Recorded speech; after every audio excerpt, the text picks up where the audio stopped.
لطيفة له هزتني وسمعت أحد المشايخ يقولها وأنا قرأتها في كنز العمال، وهي تثبت لك فراسة عمر أمير المؤمنين رضي الله عنه، أسأل الله يجمعنا في جنات النعيم. معاوية بن أبي سفيان هو والي له، يعني أمير يراجعه خليفة المسلمين عمر. وأبو سفيان تعرف المسلمة الفتح أسلم متأخر ويحب المال رضي الله عنه، ويحب حتى يقول صلى الله عليه وسلم من دخل دار أبي سفيان فهو آمن. فأخذ فرصة أبو سفيان، راح من المدينة لمعاوية لأن معاوية بيعطيه فلوس ومال، ومعاوية كريم وسخي ويجمع المال. فذهب إليه فأعطاه أموال طبعا في حقائب وفي أكياس وهدايا. وذهب رضي الله عنه فأعطى أبوه طبل بيروح المدينة. عرف عمر رضي الله عنه وارضاه بالخبر، وعرف أن أبو سفيان بيروح عند معاوية بيبغى يحاسب هذا ويحاسب ذاك، وإلى اللي بيحيد عن عمر. فذهب ثم أتى يسلم عليه، فخلع أبو سفيان لباسه اللي أعطاه ابنه، لباس الإمارة ولباس من الديباج وأشياء. فأرسل عمر رضي الله عنه قال علي بأبو سفيان يأتيني الآن.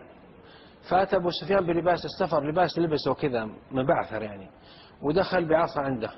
فأرسل عمر خدما من عنده 3 قال اذهبوا إلى بيتي لأن الرواحل تنزل الآن، تعالوا بالرواحل ولا يدري بها، ودخلوها من خلف البيت.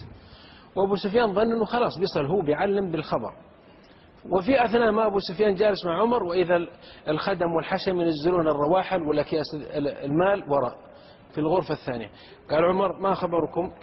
قال ذهبت إلى معاوية. قال أعطاك معاوية شيء؟ قال ماذا يعطيني يا أمير المؤمنين؟ المال مال الله في خزائن الله وأنت أمير المؤمنين. قال خيرا. ولا أعطاك شيء؟ ما نفعك بشيء؟ قال لا، هو هذا ثياب سفري وهذا عصاي. يخاف من عمر، الجن يخافون من عمر فاروق الإسلام. قال علي بالأكياس، يقول والله أن أكياس أبو سفيان اللي جابه هو نفسه. قال ولا أعطاك شيء؟ قال إيه؟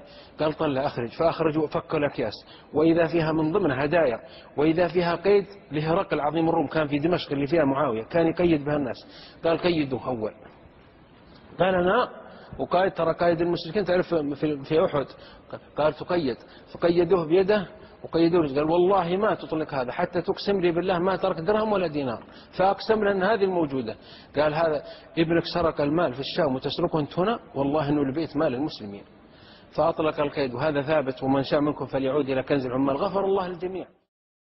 قول أحسن الله إليكم، سمعت بعضهم يذكر رواية نسبها لكنز العمال وقال إنها ثابتة، يقول أن عمر رضي الله عنه قال لأبي سفيان ابنك يسرق بالشام وأنت تسرق ها هنا. وبعد البحث لم نجد هذه القصة تثبت ولم نجدها في كنز العمال. هذه في كنز الشيعة، هذه في كنز الشيعة ما هي بكنز العمال. نعم.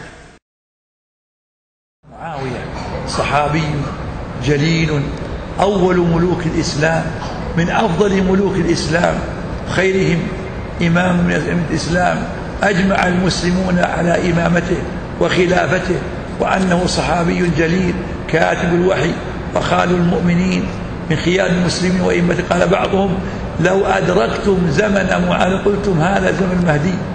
رجل فاضل مجاهد سبيل الله، صحابي جليل، آمر بالمعروف نهي عن المنكر، ما يسبه إلا منافق، إلا منافق رافضي خبيث، ما يسب أحد في قلب إيمان. صاحب رسول الله، صلى وراء رسول الله وصاحب رسول الله وقت وحي له، ما يرضى بسبه، ما يسب إلا منافق خبيث.